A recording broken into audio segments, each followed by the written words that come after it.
Welcome to Focal Point, Episode 1, in which we will be discussing what to do when you have nowhere unique to take photos. We get off topic, review some photos, get back on topic and review a few more, and talk about this month's theme for the 52 Weeks Challenge. I'm your co-host, David Patton, here with Alex at omg.bees on Instagram, and our host, creator of Focal Point and the 52 Weeks Challenge, Chelsea London.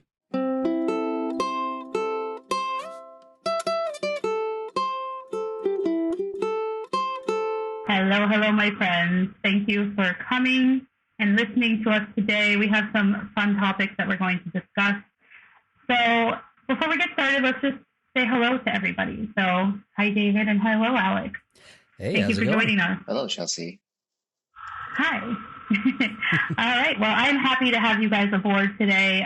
David, you're going to be here consistently, and Alex, I'm sure we'll see you again here and there as our third voice. But today, our main topic this week will be something that I hear all the time from photography students, mentees, even just people who partake in the challenge, in our Discord server, what have you. But a lot of people run into the problem that they don't find any inspiration in their environment. So whether that be their hometown or the place where they happen to be living, but they say things like, well, I don't live in Iceland. I can't go take beautiful landscape shots. So we're going to be talking about how to kind of approach photography in any location, how to change your mindset. That is actually really fantastic because I feel that topic. I'm in kind of a small town that's heavily modernized, so it's prefab houses going up everywhere, and if you can get out away from town, there's some farm and landscapes, but it's trees everywhere, and it feels generic American. And so sometimes I'll get out there with a camera and it's like I'm struggling to find a place to shoot that is going to look any different from anywhere else I've shot. From my side of things, I feel like I live in California, but all the best and most common views have been photographed to death already, and so I'm always trying to look for something different to look at and shoot. And I guess we'll talk about all of that. After we go through our main topic, we're also going to do some feedback on one of our peers' photos. Today, our submissions come from our friend Jeff. And then, because it's the beginning of the month, we will talk about the prompts for August. And I think the topics for this month actually go really well with the topic for this podcast in being able to create that that scene you're looking for, even if seems like you may have a boring place to work with, being able to start building that scene. So I'm definitely looking forward to discussing that. So let's jump right into it. The first thing that I always hear from people is the big one is that it's boring where I live. And I think we all have that, regardless of where we live. You can live in the most dynamic places in the world, but if you've been there forever, you start to just get used to the way things are, and you don't see maybe what makes it special all the time. Yeah, I definitely see that a lot. And even in my own hometown where I'm at, it looks fairly generic. And sometimes it really is hard to see, okay, what is unique about this place? What can I take a photo of that either hasn't been done before or something I haven't seen before? It's not looking unique, but I think that's where it's important to look at more than just the big picture of the scene. A lot of times the differences can be found in some of the smaller details.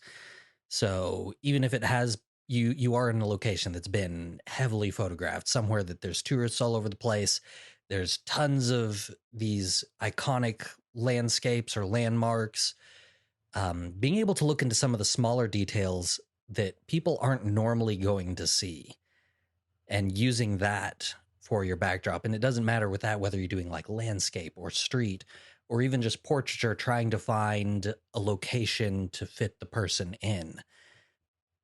Being able to look into the more detailed selections, closer up to things, and sometimes, just avoiding the bigger landmarks or whatever. But sometimes it's just a matter of finding something that just doesn't look like the perfect prefab, generic, whatever it is you're having a hard time overcoming. Just looking around in the smaller areas for those little details, sometimes taking a few steps away, um, and just changing up kind of the angles you're shooting at, that type of thing, to look and not necessarily force a different perspective, but to just find the little things that make that one spot unique. The way you said that reminded me of someone that we had and came to do an AMA in the beginning of the year, Michael Yuan. Michael has a project I will link below. He has a project called The Bridge Reconstructed, which is it's essentially images of the Golden Gate Bridge. And you hear that and you think, okay, but I've seen the Golden Gate Bridge. I've seen photos of the Golden Gate Bridge. But Michael did exactly what you were just talking about, is he focused on the details. He focused on the angles. He focused on little parts of the bridge that maybe not everyone notices and maybe not everyone sees. And then especially if you've never been there, you would have no idea where even part of the core of the bridge. So I think that's a really good call out, is that details really can elevate and bring out the character of something that everybody already feels like they know and feels like they have seen it all. To build upon that a little bit, I think if you're feeling like you're stuck in a boring place, you actually have the opportunity to photograph it over time and sort of investigate its changes, sort of maybe it's not beauty in the traditional sense, but you can show the world and show your audience that, hey, these are the things that I experienced in the last year, 5 years, 10 years. This is how my home has changed. And this is how this is like the life that people built around it. Yeah, I think that the same idea goes into these less than known and maybe considered banal areas. I think the people that I hear say this the most are people who live in, let's say, small town Midwestern America. I'm just using that as an example. I'm not calling it banal. That's just a side note. Because actually, the one like little anecdote that I always say when somebody says this to me is that, I'm from the Northeast. I'm from New York. I'm from a very, I think, specific type of upbringing. And my husband went to school in North Dakota. He went to school in Grand Forks, North Dakota. And I had been to all the 48 contiguous states. And I had never been to North Dakota. So I was like, well, why don't we go for a weekend? You can see some of your college friends, whatever. And I was absolutely charmed by the whole place. I thought that it was, it was so far out from what I was used to and what I was brought up in, that I just thought it was completely unique and charming to me. So the same way that people from Grand Forks go to, let's say, the suburbs of Boston, for instance, and are like, wow, this is totally different, this is totally unique. The same thing happens when someone from there goes to where you're from. Think about how somebody from a completely different space would feel seeing where you're from. They might see those little ticky-tacky houses and think, wow, that's a cool repeating pattern, that's interesting to see. They might, find the little bakeries in the shop to be genuine and authentic or what have you. And it's not in a patronizing way. It's in a generally actually appreciative way. And I think people don't think like that. They think where I'm from is boring. No one can tell me any differently. And that's like I don't do tons of landscape photography. I would love to get more into it. But just where I'm at, I always feel like I don't have any good landscapes to shoot. But I've posted a handful, and like even just I'll go over to my family's farm. They've got horses, they've got all that type of stuff, so they've got land. So I'm always looking, it's like, well, this is just boring. There's trees everywhere. There's really no good compositions. But the other day I took the time to really focus in and not worry about whether I thought it was anything unique, but just the best I could capture it. And I really liked the shot that I came up with, but then I posted it and shared it online, and people who are not from the area like I'm getting comments from them saying how much they loved it, how unique it was, how amazing. And to me, that's kind of the everyday ordinary. I'm around it constantly. I've seen that same scene 100 times. I've shot it 100 times. But because it's not something that people who aren't in the area see all the time, it's still unique and fresh to them. And so sometimes going after those boring and dull locations can actually pay off. What's just kind of the everyday normal for you can sometimes be all it really takes to get that unique perspective. Yeah. And I think there's also a benefit of being from somewhere, for the people that say, you know, I've lived here my whole life, it's not interesting.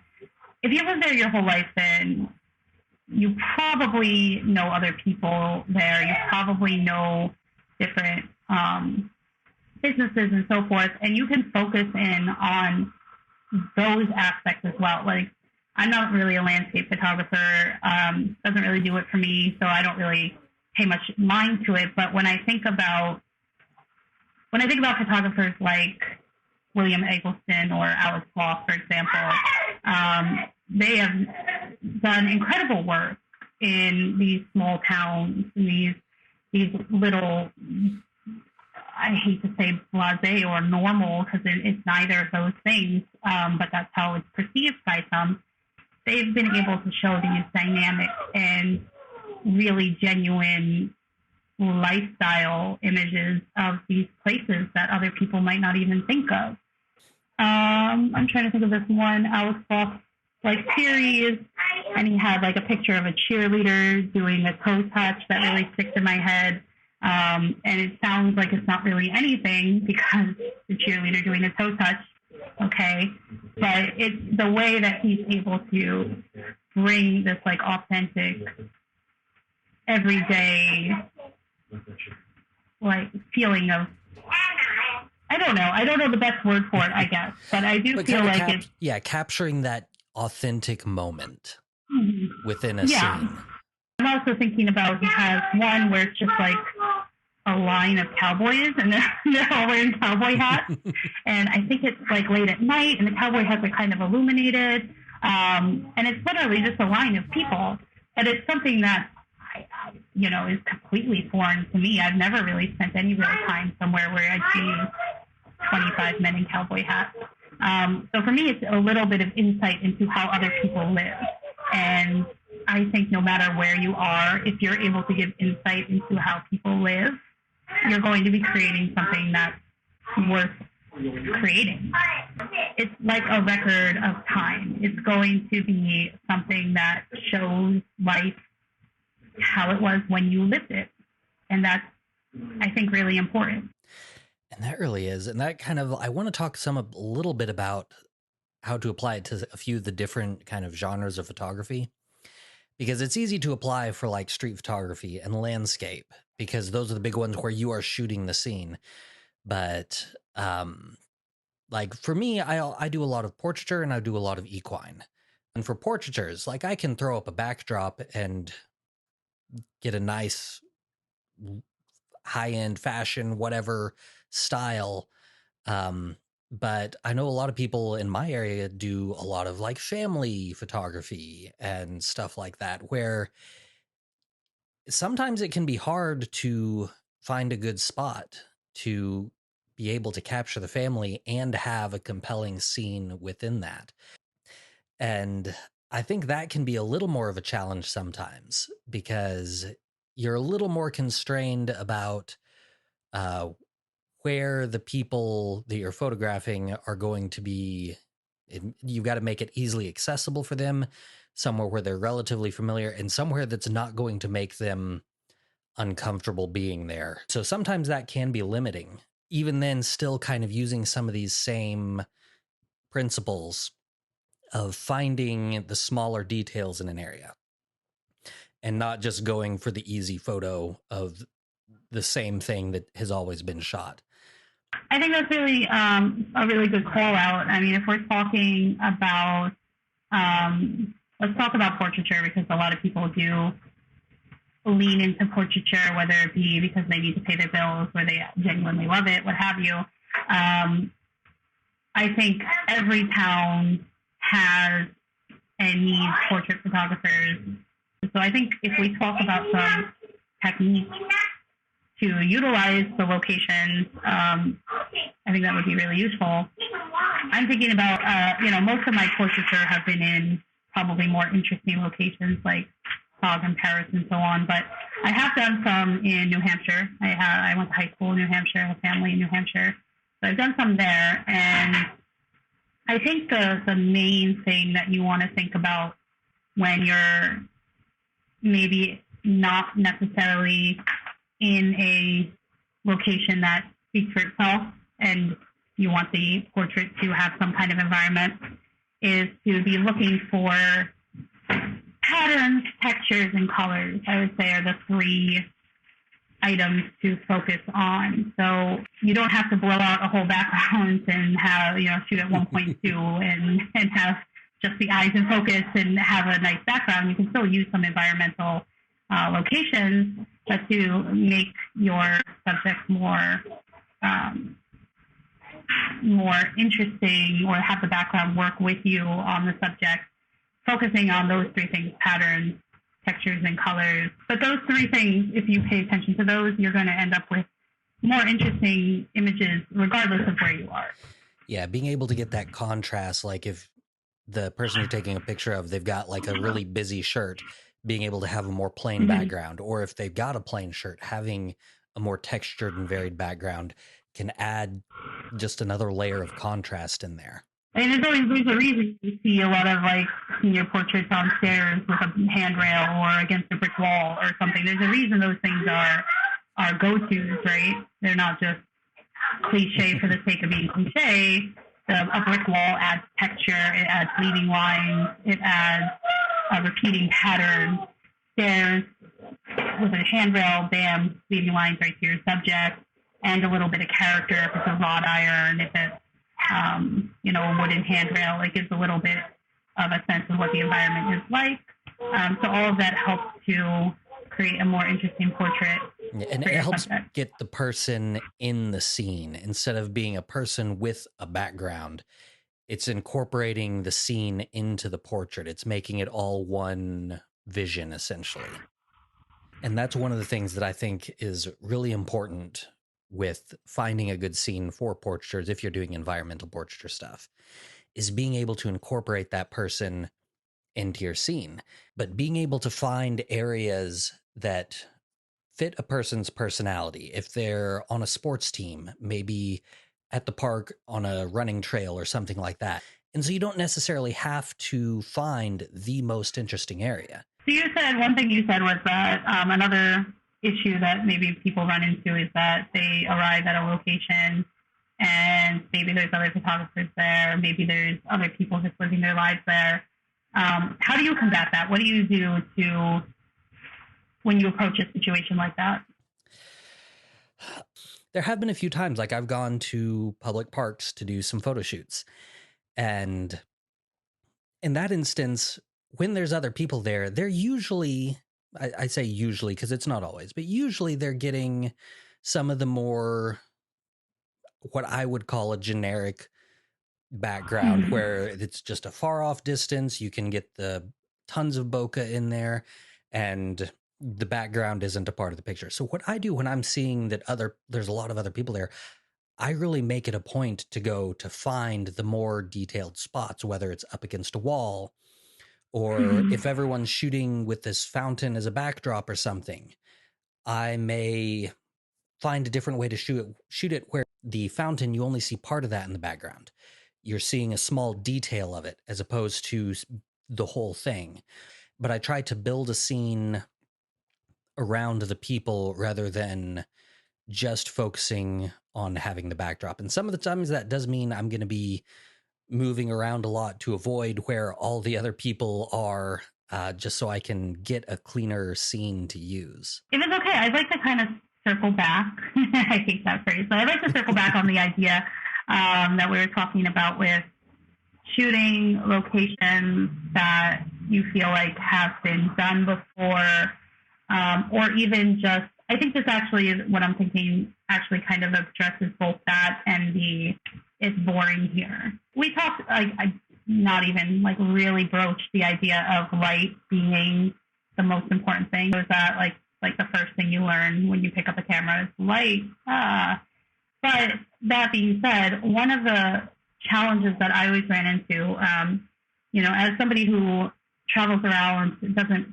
necessarily spend a lot of time in like one place, or maybe doesn't have a lot of time to revisit locations, sometimes I'll find myself somewhere that I really want to kind of document, but it's 12 o'clock and the sun is beating down, and man, I don't have that beautiful golden light, or everybody has their hands, or, it's unpleasant in theory, light, that harsh 12 o'clock shadow. I think paying attention to the light and the shadows is something that's always going to help you. So I'm going to say this, but we'll come back to it. But I'm thinking, in particular, Alex recently shared a photo, but I don't know how recent. My time frame is way off. But Alex shared a photo from a trip to New York in Grand Central Terminal. If you've been there, you know that on the sides there's staircases inside windows.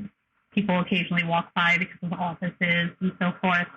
And Alex shared a photo of somebody walking by in there. And what Alex did, which I think was a clever way of utilizing probably some really terrible light, and you can correct me if I'm wrong, Alex, is Alex made it a silhouetted shot. Yeah. So when I saw the scene, you were right. It's like completely dark in there. The light's very not flat, but it's not the sort of golden landscapey light that I'm more used to. Mm-hmm. But what drew me to the scene initially was how similar the arched windows were to like a big church or a big cathedral. And I thought it was really funny to me that looking down from them, where the altar might sit, you've got this big Apple logo, and it's just people going to the Apple store. From there, it was a matter of like building out the scene of like, okay, well, there's this huge blank textured light source directly in the middle. What can I do to like frame it or do something about it so that it's not quite as boring? And that's when I started seeing like groups of people walk by. And so from there, it was just a matter of waiting for the right person, singular, to walk by, because I found that people were typically walking in groups of two and three. And so the silhouette looked really wonky with like multiple arms and legs just sticking out at random angles. When you're out in the day and you can't control the light and you have these harsh shadows, I think using them to create angles, if you're a street photographer, silhouettes, I think, are a nice way to show an environment, show human movement, and also keep anonymity if that's important to you as a street photographer. But it also can create dynamic angles, like 45-degree angles or what have you, based from shadows from other things. So there's some other just a little idea of things you can do to bring something unique to an image that doesn't really matter where you are. Yeah, I totally agree. And you mentioned something earlier about shooting in like harsh midday sun. And I've noticed that like as I've been doing more and more street photography, I've actually really liked going out in the midday sort of time frame. Not quite so much in the summer because the sun is very much overhead, but in the winter and sort of spring, just because it's noon, like the sun is still angled, so you can still find loads and loads of like fun shadows, and especially like sharply angled ones. Yeah, I think it also gives you something to focus on. Like a lot of times people go out and they don't really have something in mind, and they end up wandering around aimlessly and then maybe coming back feeling disappointed. And one thing, and I think this is going to be a whole other episode, but I think there's something in there when we're talking about constrained shooting. The idea that you're focused in on something specific when you go out. It might not be, I'm going to X, Y, and Z location to get X, Y, and Z shot. It might be something similar, just something as simple as, I'm going out at noon. I know there's going to be harsh shadows, so let me look at those. Like, let me pay attention to those and see what I come up with. And that's something I've started doing a lot more as well, is shooting more midday, because partly if I'm going to go anywhere public doing shots there, I don't have to worry about as many other photographers being out because they're all holding out for golden hour. So by avoiding that, I get a lot more of the space to myself. But it's gotten to be something where I've actually really started being able to work with it better and see just how valuable it can be, because you can use that harder contrast in the lighting to make the shot. You can use that to make the contrast in the shot rather than just focusing on, okay, I want the super soft light and the nice blurry background. And it just gives you something unique to work with, even when you're in the same locations that you've shot before and that everyone else has shot before. It's a different way of looking at it. It's just a unique perspective. Yeah, exactly. That's the big thing is it's a unique perspective because it's your perspective. I want to come back to that in a second. I just wanted to kind of go back to the idea of the 12 o'clock light. The opposite of the focusing on the shadows with the 12 o'clock light is the flatness that it creates. So I just shared a photo that I took in London, and this was during harsh sunlight. And you'll see there's absolutely no shadows here at all. And because of that, what it did was it took, this is a picture of an ice cream truck, a Rolls-Royce ice cream truck, because London, but it shot at a direct angle to the corner of the truck, but it looks like it's completely flat. And that's because there's absolutely no shadows cast at all. So the curvature is directly in the middle of the image, but it's not there. So it kind of creates this almost, I don't know if it's like uncomfortable or uncanny or something just seems a little bit weird about it, but it makes it a little bit more interesting, and it kind of draws your eye back and forth and back into the middle, and then it's a little bit like jittery. So one thing that you'll probably hear a lot in this podcast is me talking about the way the eye moves and how you're drawing the eye one way or another. And in this picture, because the ice cream truck is sheer white, you're kind of drawn to this empty space of white, which maybe makes it a little bit odd and feel a little bit off, which is in some cases the intent. That's just another way that you can use that direct, harsh light. You don't always have to be doing silhouettes. You don't always have to be doing harsh shadows. Sometimes the flat light works in your favor as well. I think you're right. I think it's the slight uncomfortableness of like how bright it is really works in its favor, because we know it's hot in the summer. We know how nice it is to get an ice cream and how much fun it is, just like in general, to get an ice cream from an ice cream truck. And so I think it works. It because of the way that my eye wants to avoid all the bright places, it goes directly to the ice cream in somebody's hand, and it's that moment where they receive it from the person working behind the counter. It's nice. I like it. So with all that being said about what we can do to kind of utilize what we have available to us to create new and dynamic images, I think this is like such a large topic that there will probably be other thoughts and questions that will arise that we just haven't touched on yet.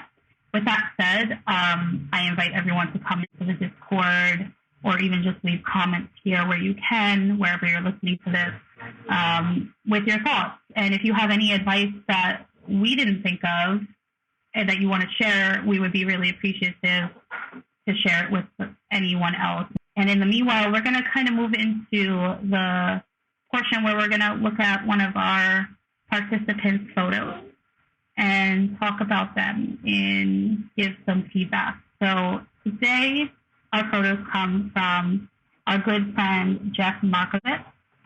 Jeff has been partaking in the 52-week challenge for a few years now. He was also, this is just a disclaimer, he was also one of my mentees for a couple of years, so I worked very closely with Jeff over the span of a couple of years. So I'm interested to see and to look at his images together. The first one that shows up is in Montreal. It's a woman and a man on a subway platform. So I'll start by describing it for those who don't feel like looking. I guess is the best way to say that. I'll describe it the best I can. So in this picture, this is on the Montreal Metro. and Jeff is shooting down the platform. There's about a 45-degree angle of the lights, the overhead lights, and the yellow "Don't Stand Here" line that we find on Metro. There's a tall woman in the foreground, standing kind of akimbo, looking at her phone, and then there's a man in the midground, also in a similar position, looking at his phone. There's a couple people kind of sitting in the background, and then if you look really carefully, there's actually a small figure in the far background, basically right between the woman's legs. There's also a really pleasing backlight on the woman, hitting her on her arms and her legs and her hair, creating kind of a key light behind her. So that's just a visual description. Let's go with Alex. So, okay, I think I like the picture. I think that there are a few things that if like the opportunity arose to shoot it again, I might do differently, or I would suggest for Jeff. And so we've got like the pair of leading lines of the overhead lights and the yellow strip pointing into the woman's thigh, and the woman's got like tattoos and stuff. It's pretty cool. But directly on top of that, there's like this bright green sign, like info sign that's lit up. And so I think maybe like a half step to the right to have the woman's body block that would eliminate one of the distractions that I see. Otherwise, one of the things I really love about this picture, right, is the size difference between the woman in the closest foreground to the man scratching his head right on the edge of the platform to the little tiny figure like way in the background between the woman's legs.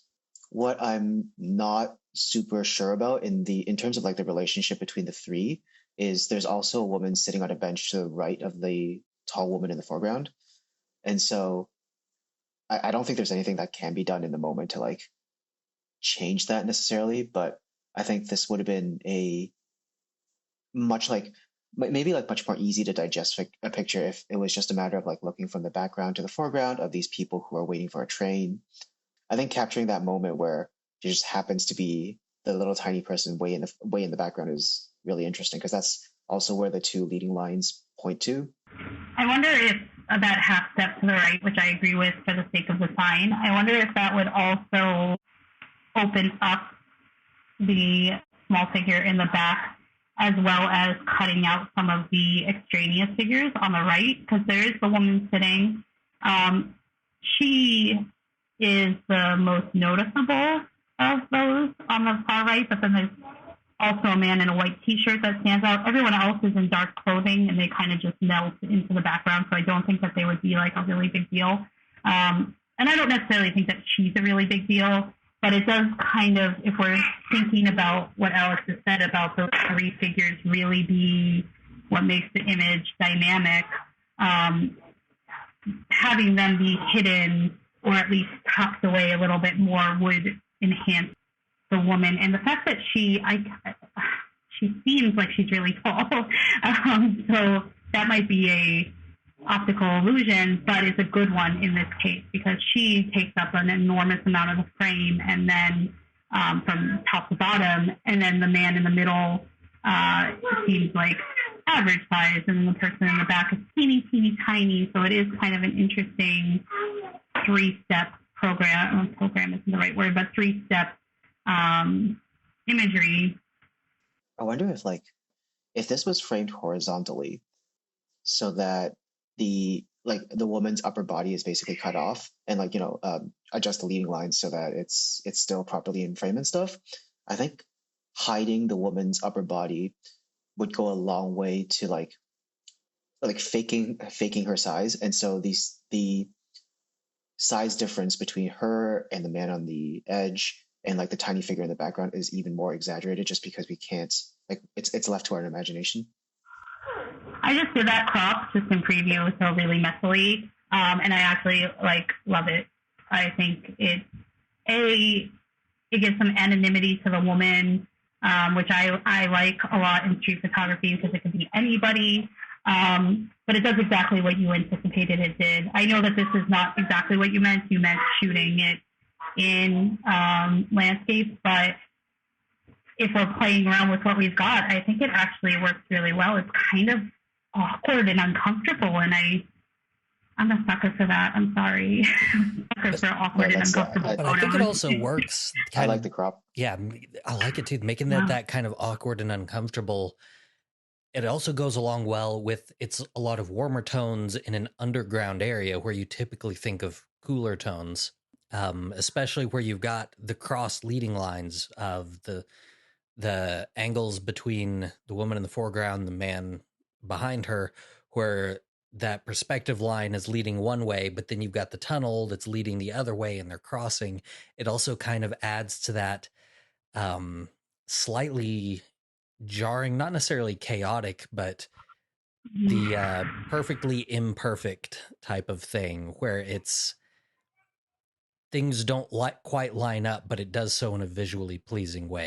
Yeah, one last little thought I had about this picture is like, it's the lighting on the back of her legs is just so important here because it frames the figure in the background much more clearly. It's like if this was a flat light, I don't think we could have done any of the things that we were talking about. Mm-hmm. Yeah, I agree. That back leg is just, I think, the star, along with the figures, obviously, but it really does a lot for the subject. Yeah. Yeah, I do think it shows a really good job of timing with the photos, of catching that moment at just the right time.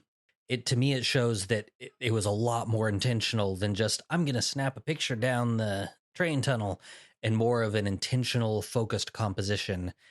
I think that's a great place to end the feedback. That is a nice, well-rounded callback to our original topic. So kudos. So why don't we start to kind of finish up where we are? And I want to finish just talking about the prompts for this month. I'll quickly read through the headers of them, and then the descriptions will be below as well if you haven't seen them yet. But this month is focused on mise en scène. Mise en scène is just basically a pretentious way of saying everything that you can see in a frame. It comes from film, but it's also used in theater and photography as well. For those who have ever taken a workshop with me, you know I went to film school, so I tend to reference film stuff maybe more than I should. Is a, I think, diplomatic way of saying it. But yeah, so August is all mise en scène. It's broken down, mise en scène is broken down into various categories. So I use that as our framework for the images for this month. So the first one, again, this is not in any specific order, but we have setting is one, decor, lighting, depth of space, and then we have a fifth prompt this month, which is not a requirement, but I think, important practice, because it is something I think most people aspire to be able to do, and that's personal style and aesthetics. So what thoughts or questions do you guys have about the prompts this month? My main thoughts on this are, it may be challenging for some people just trying to tie these all together, but what I think about that is this is where planning in a photo shoot can really shine. Instead of just going out and I'm going to go take pictures of this, of whatever style it is you shoot, but it's, instead of doing that, it's going out with intention. You have a plan, you have a scene in mind you want to get, and then working to make what you shoot match kind of the concept you had in your head. Even if it's something as simple for like setting as, instead of just going to a location, but looking more detailed, really paying attention to what you're shooting, getting rid of any distracting elements, possibly even bringing in some things that will help build a scene that you're trying to show off and make it fit your theme a little better. And so while I think this is maybe one of the more challenging set of prompts, I think it's also one of the most helpful, because if you can get in that habit of planning out, it can make doing future shoots so much easier, because you've got a habit going of planning, being intentional with the shutter, You want to be ahead of the scene, not have the scene be ahead of you. That should be on a t-shirt, I think. You should dish it on a pillow. Maybe that will be in some future merch. Write that quote down, David. Yeah, I think I just want to give some insight as to why I decided that this month they should all work together as a photo story. I really think that photo stories are special. I think that it's one thing to have a postcard image. It's another thing to have 3 images that showcase the entire experience. This is something that I talk about in my Seeing Like a Photographer workshop that we spend quite a bit of time on this, and how we can kind of create these photo stories in order to be a visual storyteller. So the reason that I kind of focus this month specifically on this is that these elements are so broad in their generic scope. Setting can be anything, decor can be anything. I was trying to be a little bit lenient and give you a little bit more space to find something cohesive between the 4 or 5 images that you end up producing, because they're not necessarily going to happen. They almost shouldn't happen at the same time in the same place. So you should be able to have this broad space that allows you to find something, whether it be the lighting or a color. It can be something so simple. I might not be speaking to the right crowd right now, but I hear Tim Gunn in my head in Project Runway saying, okay, this is not a cohesive collection. This is a cohesive collection. This collection is cohesive because of the texture that I see in each article of clothing is being mirrored or being brought in here or there. The same goes with color. I think it's important to look at different media to bring it back to photography, because it kind of allows you to look at everything a little bit differently and add some new inspiration. So yes, when I think about cohesion, I'm just hearing Tim Gunn in my head. So if there's any Project Runway fans out there, please back me up on that so I don't sound like I'm talking to myself right now. It absolutely does work. And like thinking in terms of like photography and art in general, how you display a work. Not every piece necessarily needs to be an individual superstar magazine cover photo. But when you have a series of pictures that work together and complement each other and fit the same feeling, the same tone, it can really bring them together as one cohesive piece. Yeah, so one of the struggles I'm having with the prompts this month is that lighting in particular, and using more than available light, I'm not seeing how I would fit that into the rest of what I'm doing. So the outline of what I'm doing for the 4 or 5 pictures is I'm going to New York in a couple of weeks. I'm probably going to shoot a bunch of street, and so things like setting and decor and depth of space sort of come a little bit naturally, although like actually arranging props and settings and that kind of thing isn't going to happen. But lighting is like something that I want to get your thoughts on, because I guess like some genres of photography rely on available light far more than others. For example, I don't see how anybody would shoot a landscape with like light sources that they're bringing of their own. So what do you have in terms of thoughts for maybe some of the other photographers in our challenge that are struggling with that kind of thing? Yeah, that's a really good question. The reason that I'm asking that people manipulate light creatively is because I know that a lot of our participants work in genres or in general just focus on relying on available light. And I see it as a way to challenge that a little bit. That being said, when I say manipulate light creatively and strategically, I don't necessarily mean using artificial light and setting up lights or even reflectors, for instance. So if you're in the city and you're doing street shots, you can still manipulate the available light by looking for how it's bouncing off of windows of cars, for instance, shops, reflections that are being made because of the light.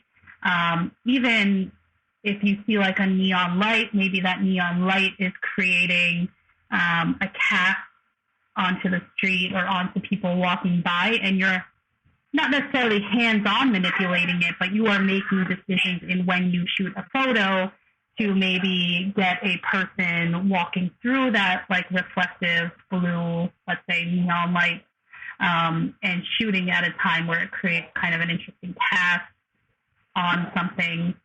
So let's not take the idea of manipulating light too literally here.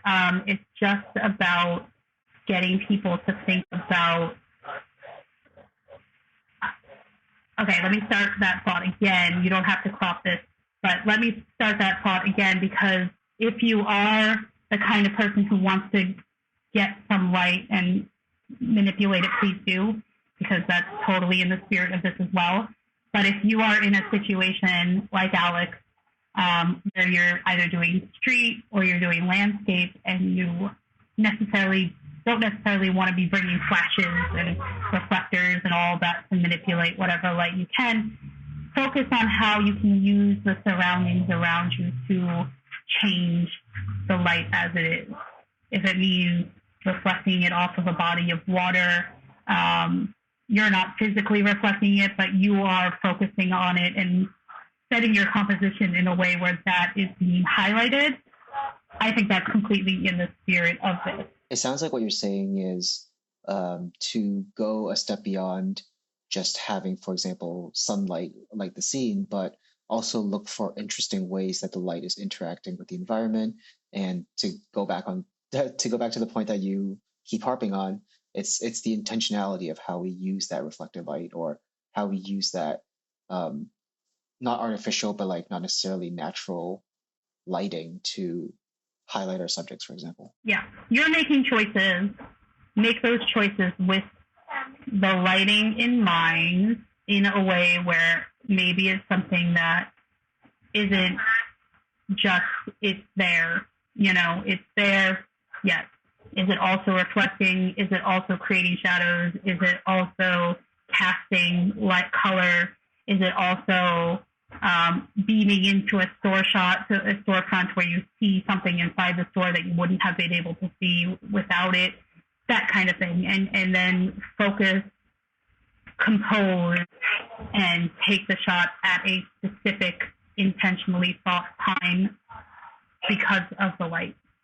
Great. Well, I'm actually very looking forward to seeing what people come up with. I just like saying mise en scène, so I think that helps. But I do think it's a fun thing to keep in mind that I think a lot of photographers maybe A, aren't familiar with, or B, if they are, don't pay attention to it, or C, it seems like these are really obvious, so why do we need a fancy French term for it? So I do like bringing attention to it for those reasons. It's definitely a little different from the usual because it is more of a comprehensive theme that interacts with the rest of the themes for the month as well. And so I'm excited. I'm looking forward. So I'd like to thank Alex. You can find him on Instagram as omg.bees, like, oh my God, bees. So you can find him there and see his beautiful work. So I want to thank you for coming and lending your thoughts and perspective. I also want to thank David for getting us going on our first podcast, our first episode. I'm looking forward to seeing how this plays out and what we're able to do. I also want to apologize for any children sounds you may have heard in the background. I do have a toddler. This is all real life, so I'm not in a soundproof room, as you can imagine. So this is how we are here at Focal Point. We are this is real life here. So maybe that's our selling point. But thank you guys for listening, and thank you for taking the time out of your day to pay attention to our thoughts. If you have any thoughts, send them our way in the comments, and join our Discord. You know, the more people we get chatting in the Discord, the more thoughtful these conversations can be, because we can use that to kind of play off of and learn where we can express ourselves clearer or bring attention to different ideas. So please join us over there. We have regular voice chats as well. So it's a great place to meet other photographers all over the world of different backgrounds and genres. That's my really long-winded finale. And you can leave that as is, David. You're just missing the old like, comment, and subscribe. Oh, yes. This episode was brought to you by, what do I have? I have Kozel beer. It is a ghost. Kozel means ghost in Czech. They did not sponsor it with any money, but I am drinking one right now, so I think that counts as sponsorship. So like and subscribe.